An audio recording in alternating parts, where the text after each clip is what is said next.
Fala aí, pessoa bonita! Hoje eu estou aqui para fazer um digníssimo relatório de escrita. Para você que quer saber em que pé está o Último Arcanista, as vendas do primeiro livro, os próximos livros e todas as coisas que rolam nos bastidores.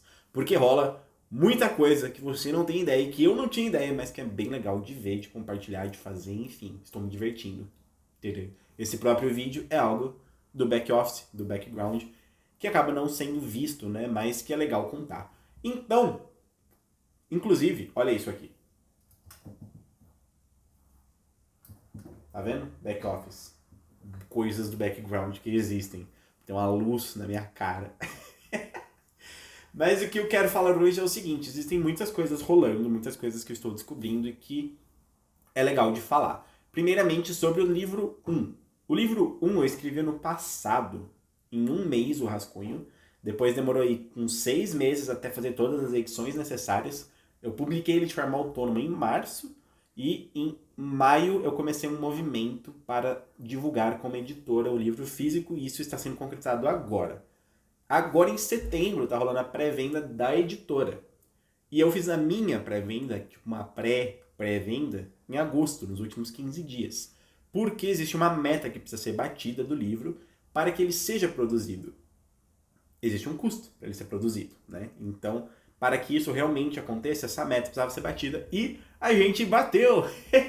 E bateu antes da pré-venda.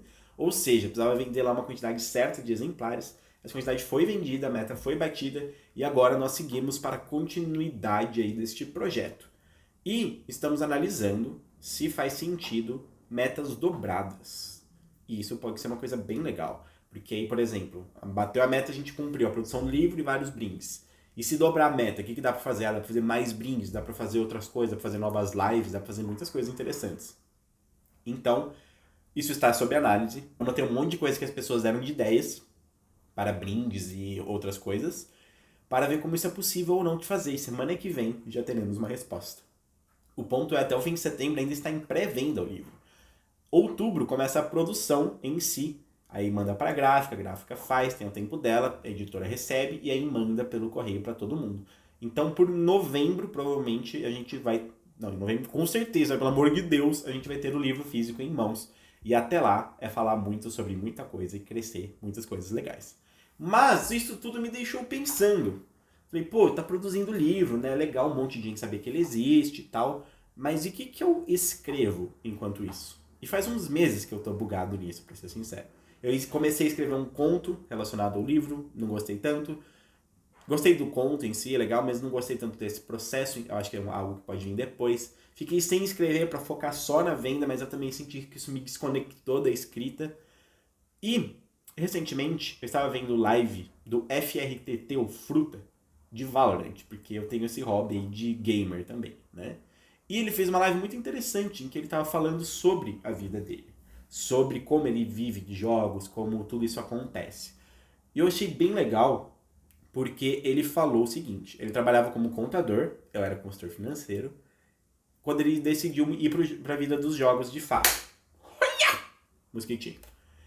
E nesse sentido, nessa troca, né, ele foi jogador profissional de Counter-Strike também, só que pelo que eu entendi ele trabalhava de contador simultaneamente, porque não pagava muito o jogador de Counter-Strike, foi isso que eu entendi. Acho que hoje os jogos são muito maiores e o pessoal recebe.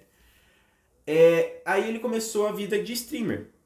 E essa vida de streamer começou a fazer ele trabalhar assim 3 vezes mais. Eu achei isso, caraca. Só que e ele falou que na época ele demorou para ele ganhar o que ele ganhava, né, de contador. Isso começou a me fez refletir, né? Falei, pô, se eu quero realmente viver de escrita, ser escritor, então eu acho que eu preciso dar o meu máximo nisso, né? E eu comecei a mudar muitos hábitos. Eu comecei a mudar meu hábito de alimentação, meu hábito de exercício, que assim, eu tava malhando muito forte, eu fiquei um pouco sem malhar, e eu tava precisando em voltar a malhar forte. Só que eu percebi que malhar muito forte tava me deixando bem cansado. E eu não tava tendo energia para fazer tudo que eu preciso, porque meu corpo tava precisando se conectar e recuperar a energia da academia. Então eu estou pensando, como o meu trabalho é muito mental, né, eu preciso pensar muito para fazer tudo, eu comecei a pesquisar outros exercícios para fazer. Então eu estou começando outros exercícios. E aí no meio disso tudo, todas essas filosofias, eu também estou fazendo terapia, passando por um monte de coisas intensas, assim, de transformações. E eu percebi que o que mais faz sentido é meter o louco e escrever pra caralho. Então eu comecei uma rotina louca de escrita, em que todos os dias eu estou escrevendo, e escrevendo bastante. Estou escrevendo assim, umas 10 páginas por dia. Eu assim, nossa, mas 10 páginas não é tanto assim? Pensa que 10 páginas por dia, em 30 dias você escreve 300, que é basicamente um livro. Então é basicamente um livro por mês, batendo as 10 páginas. Isso para escrever o rascunho, porque depois tem que voltar, revisar e tal. O ponto é, de acordo com os meus cálculos, mantendo esse ritmo, mantendo essa consistência, esta saga que eu quero que tenha 7 livros, ela provavelmente será finalizada no final do ano que vem. Para pensar um pouco nisso. São 6 livros sendo lançados, escritos, lançados, em pouco mais de um ano. É muita coisa. E eu olhei isso e falei assim, cara, que legal! Tanto que o livro 2, que eu já comecei a escrever faz um tempo, tava indo e vindo nele, já tá com umas 70 páginas. Hoje é dia 6.